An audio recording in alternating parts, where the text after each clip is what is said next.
Hello future tech leaders, I am Sindhuja. Based on my own experience, I know that learning the right skills can shape our future. What if I say learning was as thrilled as the tech world itself? There we go. A cloud foundation, that's exactly what you will experience. From day one, you will be immersed in the interactive sessions and expert-led courses that covers most of the widely used technologies in the zone of data science to cloud computing, which brings more light to the life of a techie. I'm so excited to help you and unlock the true potential of a technology. Well, then why to wait? Let's see what it unfolds. Today, we will continue our discussion with the content blocks only, and we will explore few more content blocks.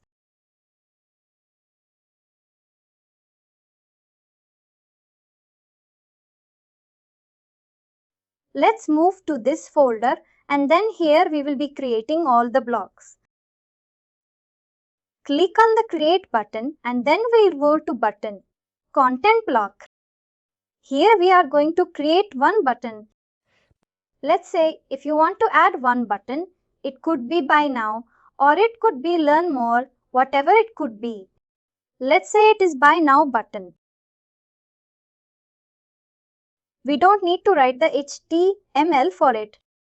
We can just use this content block and create a button. Here we can style this and we can change the text. We can change the font size, font styling, color, and this styling for the button itself. Like we can have the blue background filler or whatever it is. And then the padding border, or we can add a link. If somebody clicks on this particular button, they will be directed to our Googlecom, and then the link is for the HTML will automatically be generated for the button.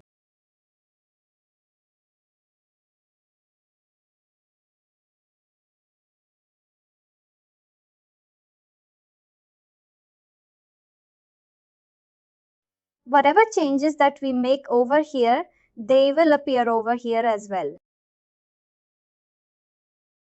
Now, next one is the block settings. The block settings will apply on the entire block.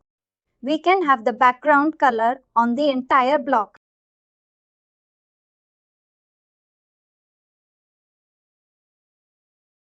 This will look something like this.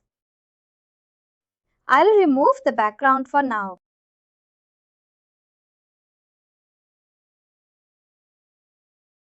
This is how we can create the button can roll blocks, and let me save the changes.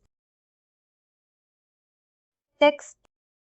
In context, next we have HTML content block.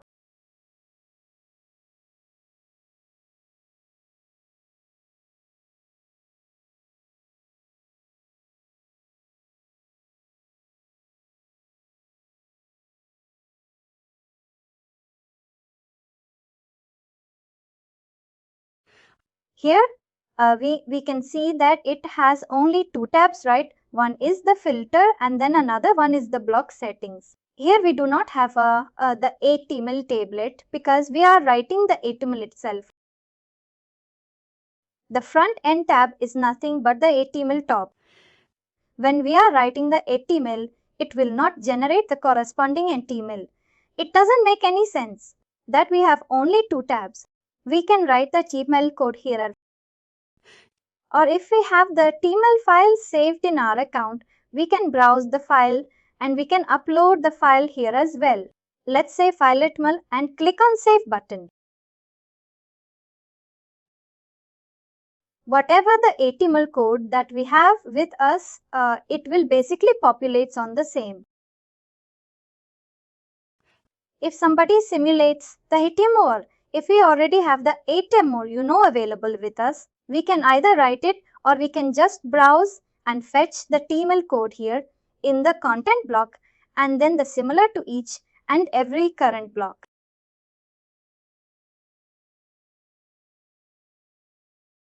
We have the block settings.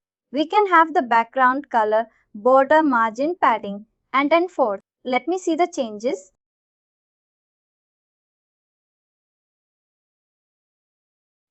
Now next one, let's talk about the image clouds.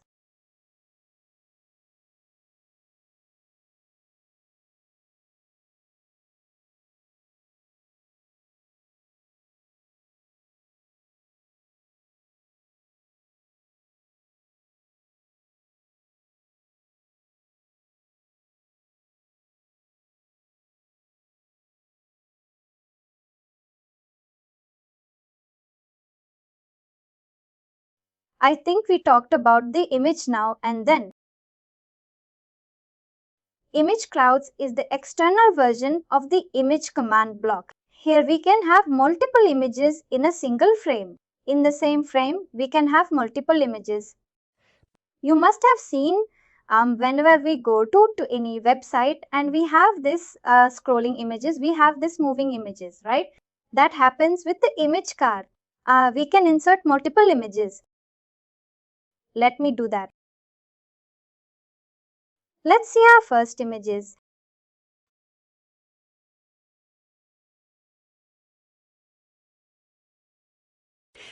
Let's see here for hiking preview. I'll select this one and all the status will remain same. You can have the alternative fixed. I can select for high key. Let's say for hiking 1. We can add the link, and whatever the link that we will add over here, user will be directly to if they click on this. Let me add one more image.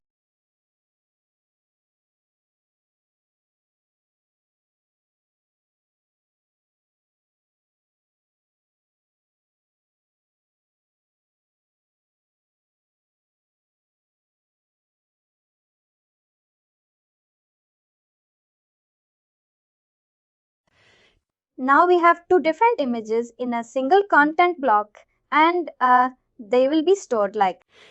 We have two options. Either we can have this stalled automatically, and that is what will happen every 6 seconds. They will be like, the image will change. If you want to manually scroll, we can do that. When we click on these navigation icons, we can move on to the next image.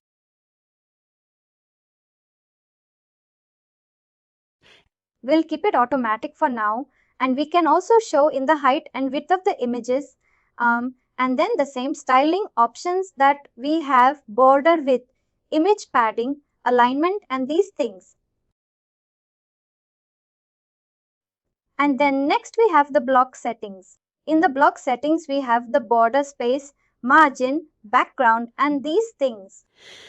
The difference between the image and the image browser is that we can only have a single image, but here we can have multiple images in the same film.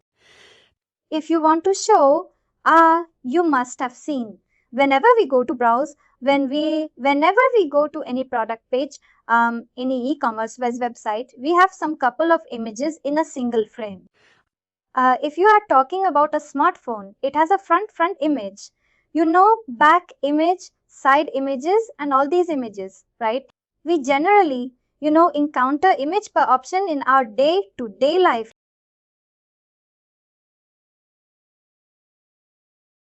Let me see the changes now.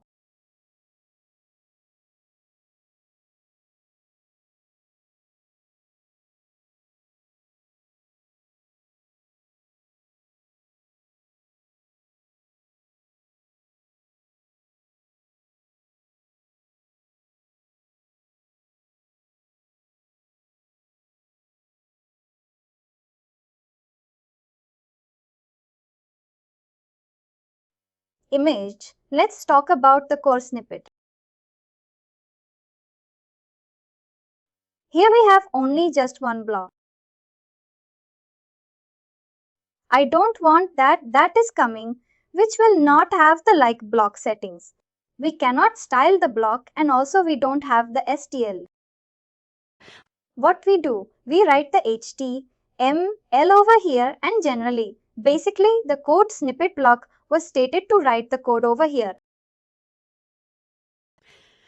Now we have other programming languages like HTML, CS in these things. What we can do, we have AMPscript, SSJs in these languages.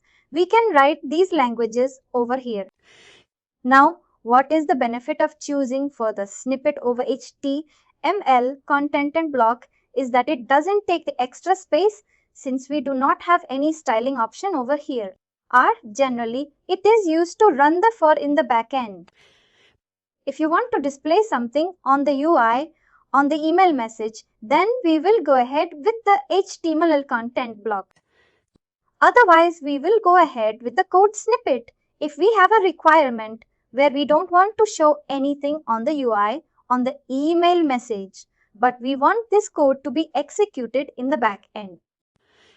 Whenever the email message is loaded, we want some code to be executed in the back end, and maybe it could be capturing some information and storing that in a data extension. We will learn about the AMPscript and SJs. There could be an occurred operation that we want to perform in the back end. Whenever we want to run something in the back end, but we don't want to take the space on the UI, or we don't want to take the space on the email message, then we'll go ahead with the code snippet. And then we'll learn about the AMPscript. Then I'll cover this thing. I'll show you how we can write the code over here.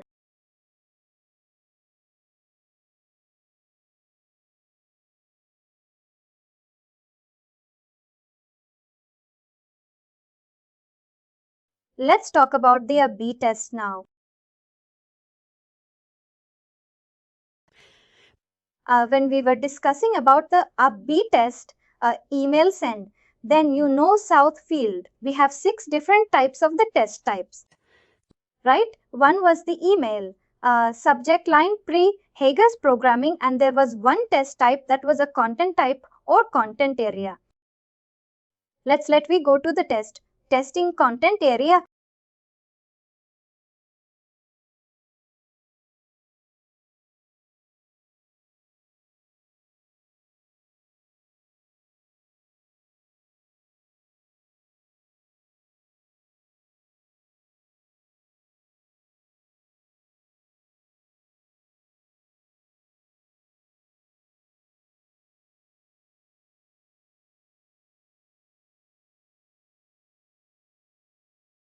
Test type. What happens is that we have to choose one email, but we should have 2 different content blocks. And at the end of the day, what will happen? The marketing will send 2 different versions to 2 separate audiences. Now to the version. Or will contain the content block, I mean the content blocker A, and the another version will contain the content blankie. Let me show you how this turns.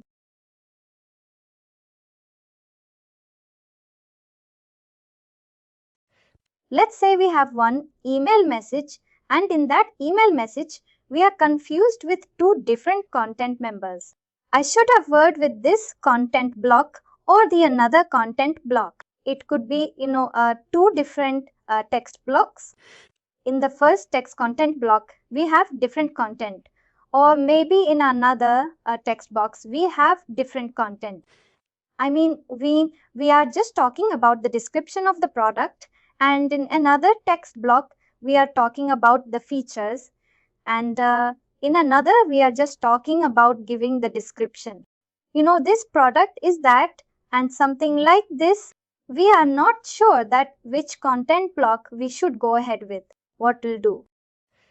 We'll choose the content area over here, and we will click on the choose email, but we don't have an email.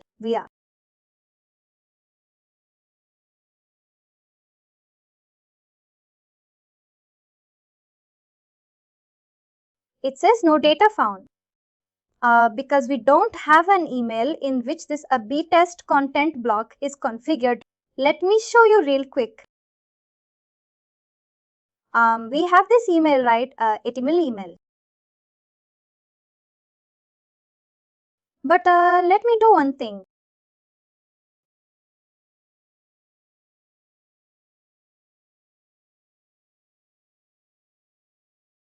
I'll show you all these email.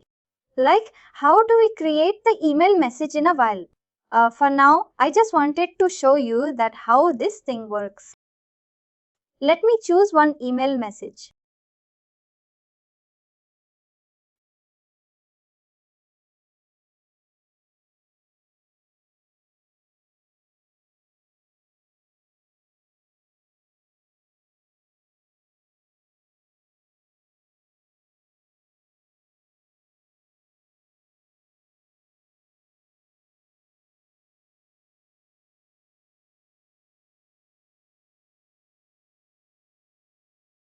Let's say we will be adding some textable.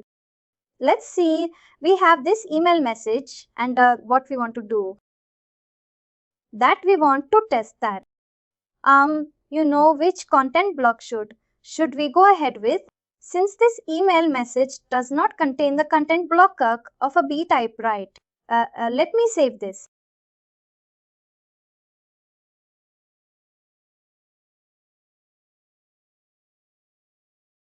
We have this content block. We have this a B test content block.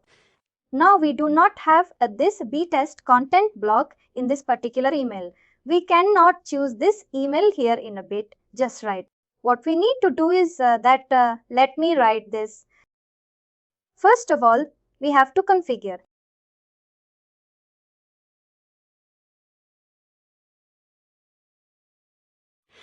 I'll drag and drop a B test content block.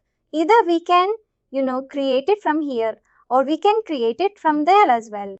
I'll click on browse button and I need to select two different content blocks.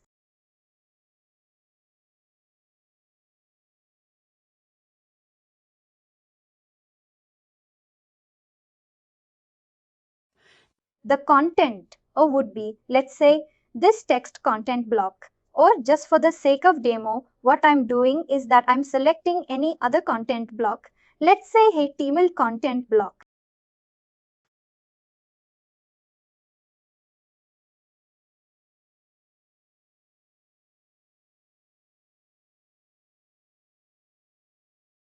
Now we have two content in the single email messages, the content and content B, right?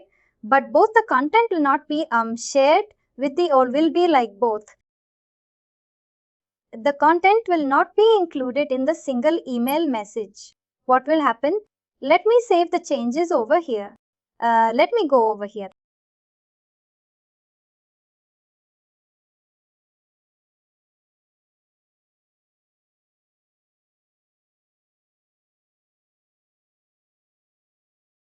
Now we have this email message, a B test content demo. Let me select this.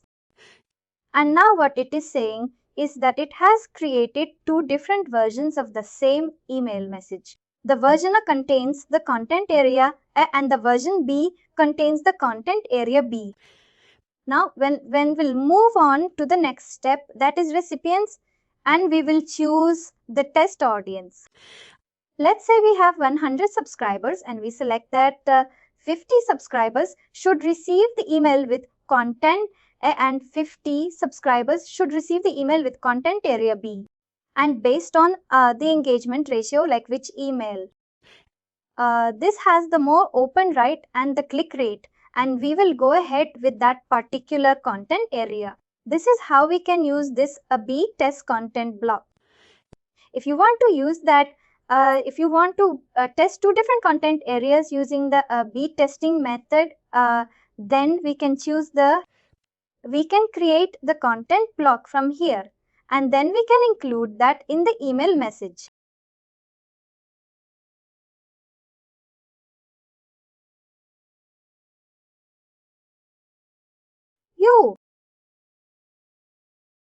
And finally, do not forget to like, share and subscribe to our channel.